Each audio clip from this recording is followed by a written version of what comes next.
Hello, and welcome to our CPAC summer school session on engaging families, really how to improve your communication and outreach to families. I'm Leslie, a project director at the Federation for Children with Special Needs, and welcome. For those of you who don't know the Federation, our mission is to empower families, to engage diverse communities, and eliminate barriers to improve life outcomes for all children and young adults, especially those with disabilities. And I encourage you to check out our website. We have lots of great resources. So today we're going to talk a little bit about family engagement. We've talked about the research, but I really want to see if we can embed the work of family engagement into CPACs. We'll talk about some strategies for engaging families and then move on to the role of parent input, especially in the advisory role of the CPAC. CPACs need to learn how to set their priorities, and then we'll talk a little bit about what success looks like for your group. I hope we move beyond the numbers of people attending meetings, because that's just one indicator of success. CPACs do so much more. So I'd love for CPACs to embrace the research around family engagement.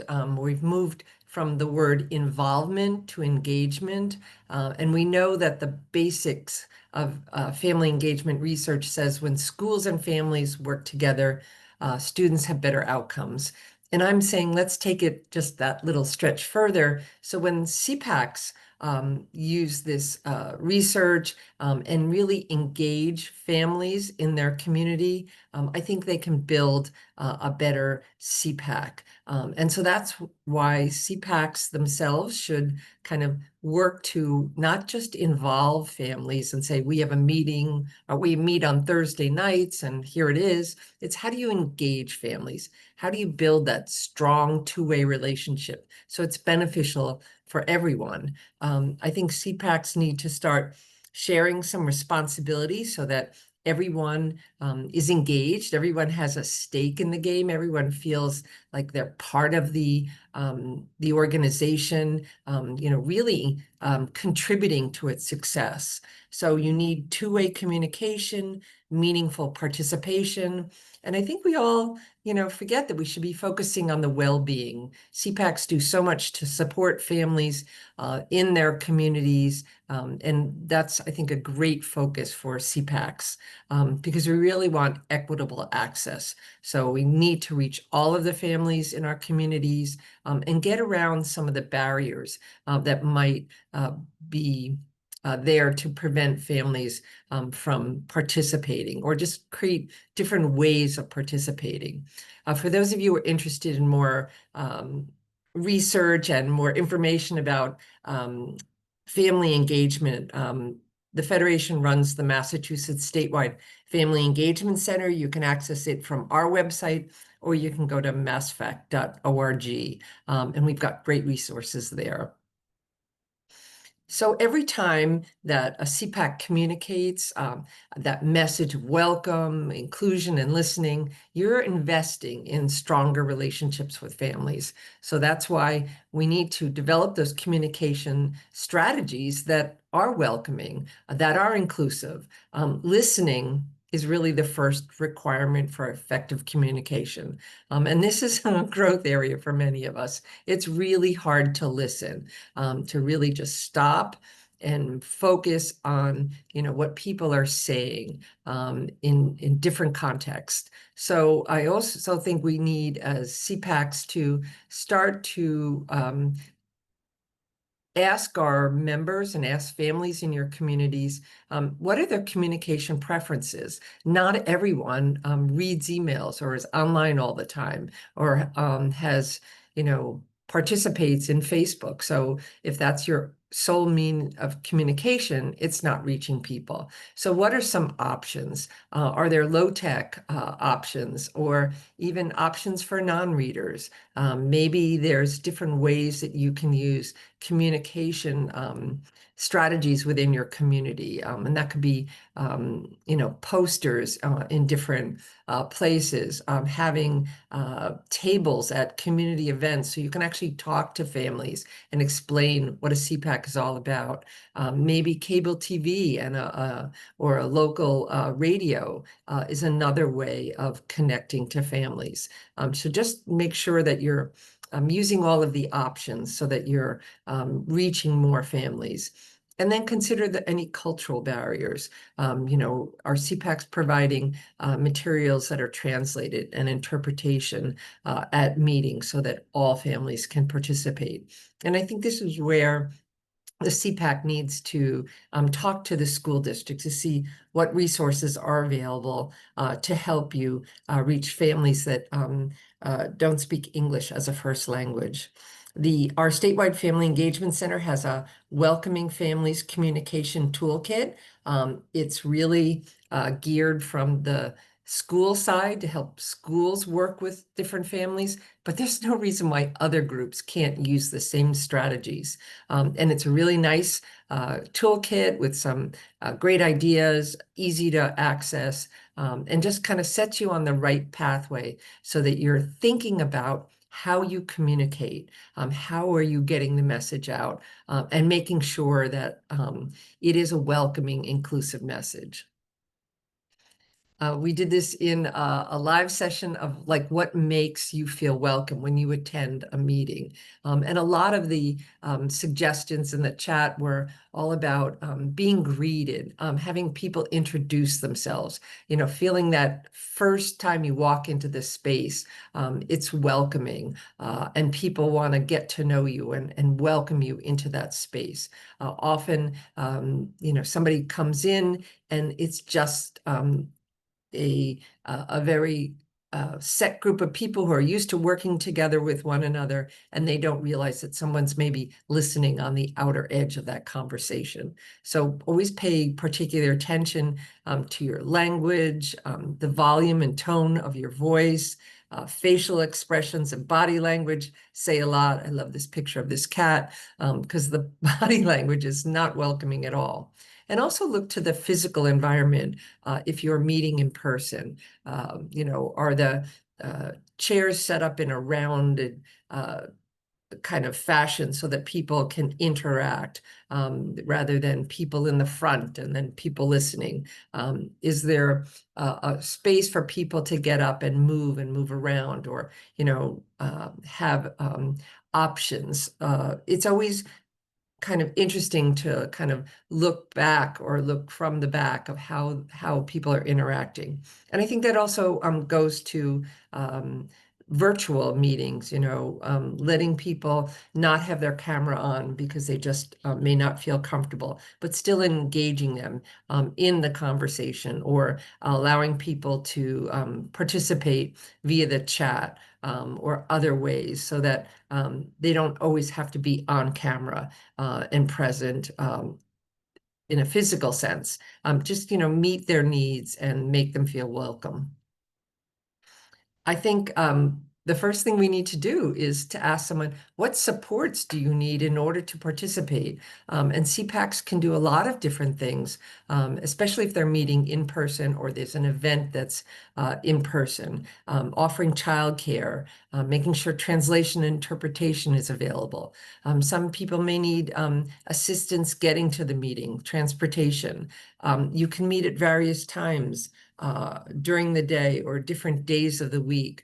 If you always meet on Thursday nights and people can't make Thursday nights, they're not participating. So figure out a strategy to kind of change things up a little bit. Offer online options. We know that that has been really transformational in allowing people to access information. I talked a little bit about using that variety of communication strategies in case somebody is not on the social media platform in which you're doing all of your communication.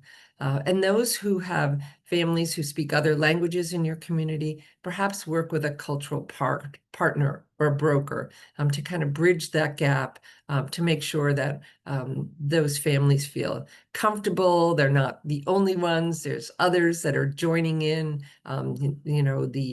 the community is supporting this participation by people who may be new to the community or have a different cultural background, just setting that up so that people feel welcome and comfortable. Because successful family engagement will be welcoming all families. You'll see that your communication is effective, that people know who you are and what's happening and have options to participate.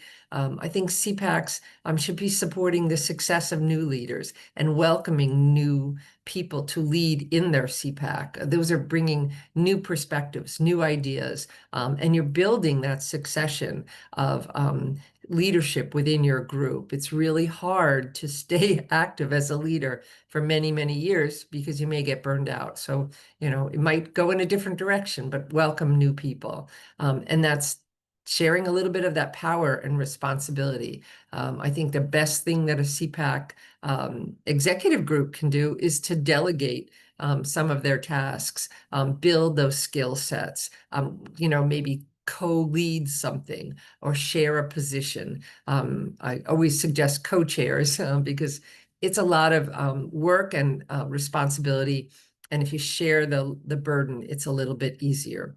And then partner with your community. There's so many interesting community groups within the school community and outside. So the PTOs or PTA groups, athletic booster parents, all of those are partners within your community that can help the CPAC as they go along. So you're now engaging with other groups to build your outreach, to build your message, to build your the work that you want to do. And then you're getting more feedback also, which assists you in your advisory role. This is CPAC is now looking to get input or information from families. It can come from many, many different sources. It could just be comments that people make, concerns they bring to the CPAC. It could be in the form of a letter or an email. And that's even complaints, because when people are upset about things, it's things we should talk about and think about and maybe address. So when you think about how this all works is the CPAC has an engine. It's your structure, your mission statement, your bylaws, your elections, your officers. That's the form of the CPAC. But to be able to complete your mission, you need fuel, and that's the parent input. You can use that input to fulfill your role, to advise the district, and then make those positive changes, what we're talking about. That's our goal as a CPAC, is to improve the system for all students and families. So if input is the fuel from change, we must think about how are we getting it from lots of different sources, because that's that diverse perspective that we need. So it's not only parents that are doing this kind of information input, but it also is students, educators, community leaders. There's lots of others that can provide information to the CPAC. That's that feedback. And I think CPACs do it from lots of different ways. They might take feedback at a meeting. They might send out a survey. They might host a focus group or an evening or a session of the CPAC where they're asking for that input of where do you see change that's needed in our system or suggested changes? So that input can be used to identify some of those issues that are happening, but also provide solutions. I think this is where we kind of don't think through an issue and bring solutions to the table. It can help the decision makers if there's some options there or some suggestions around solutions. They may not be adopted, but it just expands, I think, the information on the table. Now, CPACs are taking in all this information. We want you to invite and collect and coordinate those stories, those perspectives from parents and others. And you're trying to look for patterns or trends, but you can't address every issue. We usually don't have enough capacity within the CPAC. And then not every issue is a priority within the system. CPAC should not be really championing an individual family's issue unless it has a systemic kind of input or they see that trend happening. So the CPACs need to adopt some type of method to determine the priorities. What would they be working on that year, their goals? And so one place to do is to start with a list. And then you ultimately can assess each item. Is this of high importance and urgency? Is it something that the CPAC might need some more information, some more data, some more, research into an issue before it raises to a higher level of priority?